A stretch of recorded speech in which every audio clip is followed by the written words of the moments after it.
Привет всем! Хэллоуин все ближе и ближе, и можно рисовать всякие страшные страшилки.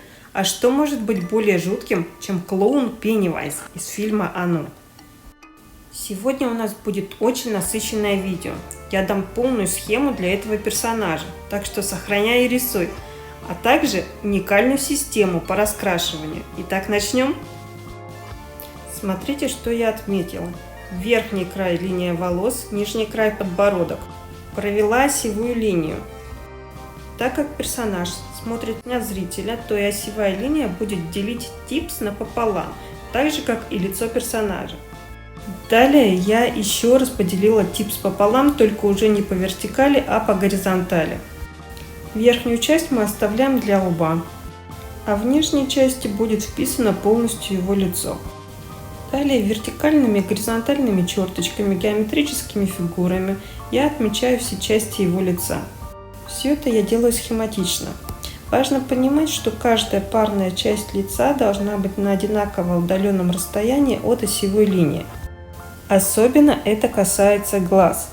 Если персонаж смотрит прямо на зрителя, то глаза и зрачки должны быть всегда равноудаленными от осевой линии. У данного персонажа есть своя особенность. У него очень сильный контраст между глубокими и выдающимися частями лица.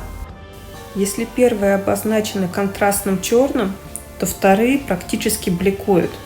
Это значит, что уже на этапе схемы я могу закрасить определенные участки, где потом будут явно пролегать глубокие тени. А вот такое закрашивание будет создавать полутени, то есть подчеркивать глубину.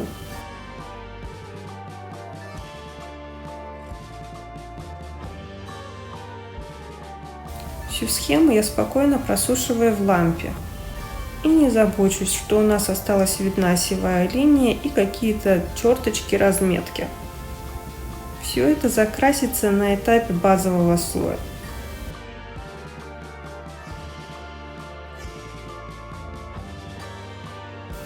Ну вот и самое интересное.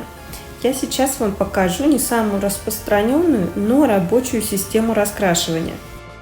И вот в чем особенность. Вначале я создам скетч-рисунок в черно-белых тонах со всеми полагающимися тенями и полутенями. Для базы я использовала светло-серый цвет. Смотрите, а некоторые части я покрываю более темным глубоким серым цветом.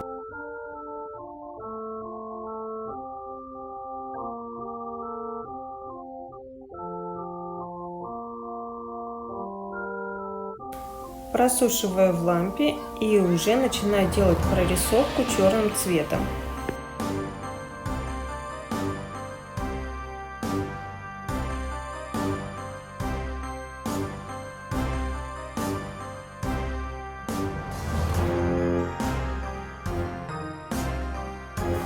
Обратите внимание, как я распределяю градиент от черного до светло-серого.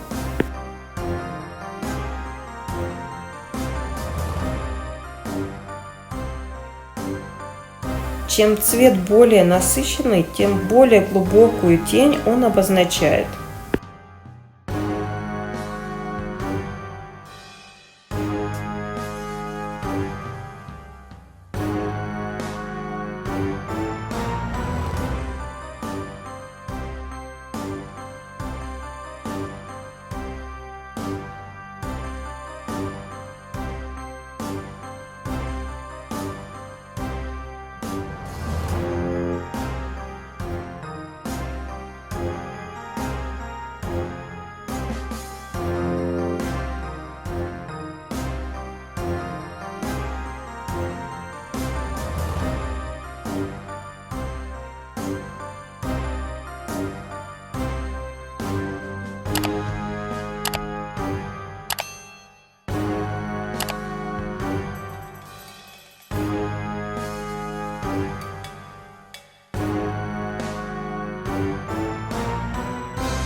Ну и вот на этом этапе я просушила все в лампе.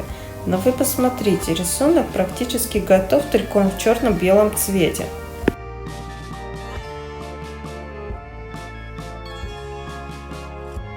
А далее уже стандартно приступаем к раскрашиванию.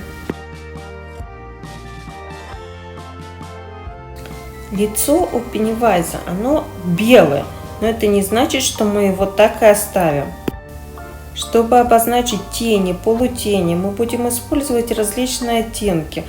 Светло-желтый, светло-коричневый, голубой, даже фиолетовый. Все зависит от глубины теней. Не бойтесь экспериментировать. Смотрите, как я это делаю. Но, дорогие мои, не забываем про правила наложения теней. Чем глубже, тем темнее. Чем ближе к зрителю, тем светлее.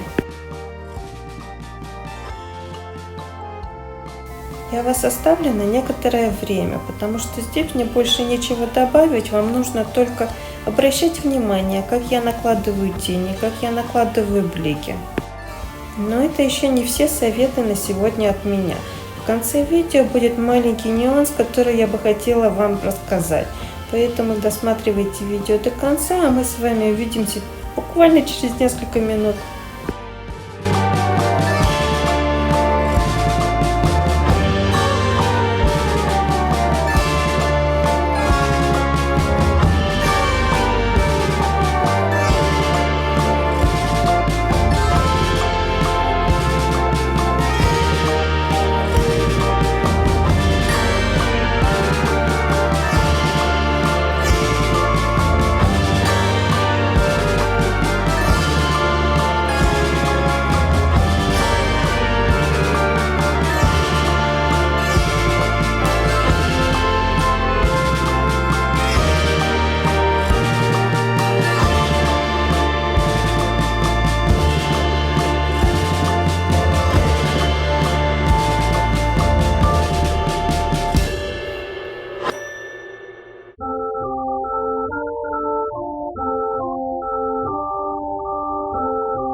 пришло время для маленького нюанса, который я хотела вам рассказать. После того, как мы перекрыли топом и посушили в лампе, мы делаем прорисовку черным цветом самых темных мест. Так они визуально будут казаться еще глубже. И обозначаем блики самым белым цветом. Так они будут еще ярче, что будет придавать нашему рисунку еще больший объем. Просто обратите внимание, как я это делаю.